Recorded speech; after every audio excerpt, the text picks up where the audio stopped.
Hey guys, so I thought I'd include this little quick tag before my actual video starts. Sorry about the lighting, it's really dark here right now. So I tried to post this yesterday. Yesterday, as I say in the video, is the Equality March on Washington, D.C. I couldn't go to Washington, D.C., but we had a rally here. I did some volunteer work, went and watched the thing. So I was pretty much busy with the whole equality, gay rights thing all day long. So the video is really short, so I recorded it, put it up, and expected it to post, and got home last night and it hadn't posted. So I tried to post it overnight and it wouldn't post again. So I wake up this morning and I don't have time to post it, and I don't really have any time to do it at school. So I'm getting this up as fast as humanly possible. I'm so sorry about the delay. So forgive me and enjoy. Hi viewers, and welcome to another Sunday on Pagan Perspective. I'm your host Austin, and this week we're discussing the sun and its implications and uses in our practice.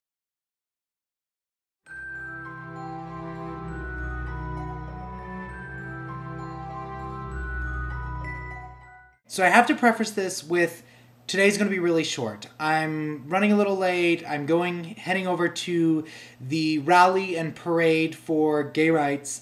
Those of you who don't know, Sunday today is the National Coming Out Day. And to coincide with National Coming Out Day, there was a National Equality March organized by Cleve Jones. It was actually announced in Salt Lake. I was there, saw him announce the march. And over the past year, it has been organized and such to march on Washington and to demand that Obama stop. Sorry, we won't say that. Stop shitting around and do something about what he said he was going to do. So today, the sun for me represents equal protection under the law for everyone under the sun. But to get a little more serious, and I am wearing my Pride shirt. I don't know if you can see. I actually got that from Chase Bank during Pride.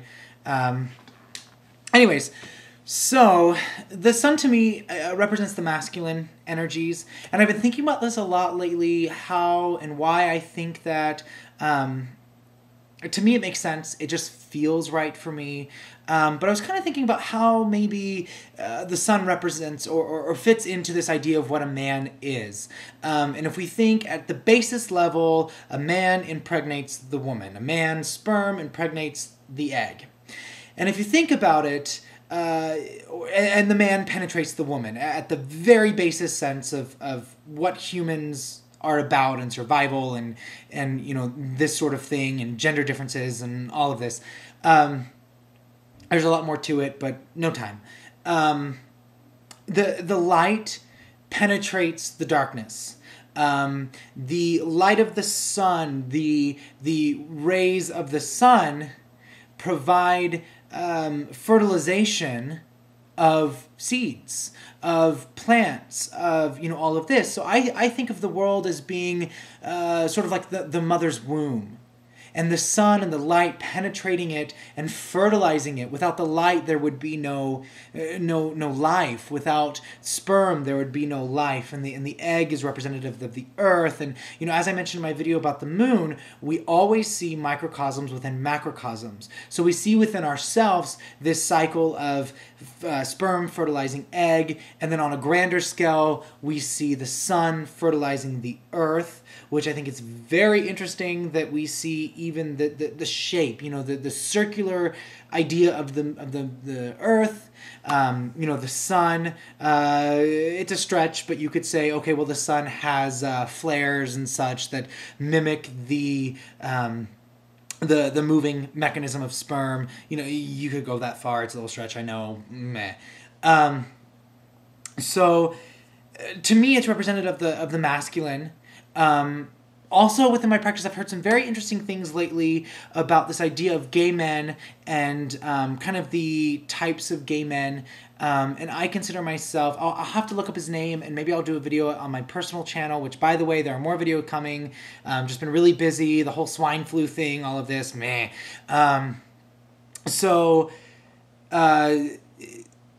There's this whole idea of like a son child, a younger man living in the city,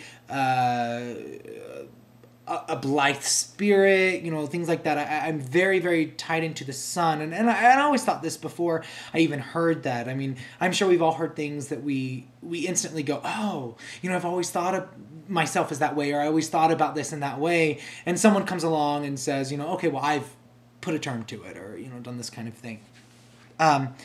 And we also tend to see, which I find very interesting. I don't know a lot about a lot of pantheons. I'll be the first to admit that. I'm learning a lot more, and I'm very interested in learning a lot more. But we see a lot more gods that are representative of nature and of sun and of spring and, you know, Pan and this sort of idea, you know, Dionysus and this kind of thing.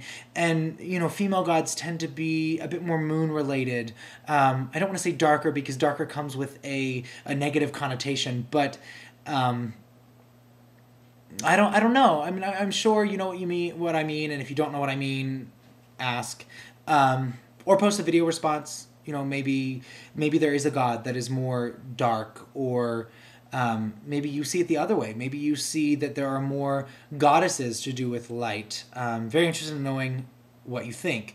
So anyways, I'm sorry this video is a little bit spastic. We made mimosas this morning. Maybe that's why. I just have way too much energy. Anyways, so I'm off to fight the good fight. Equal rights for everyone. And yeah, bye.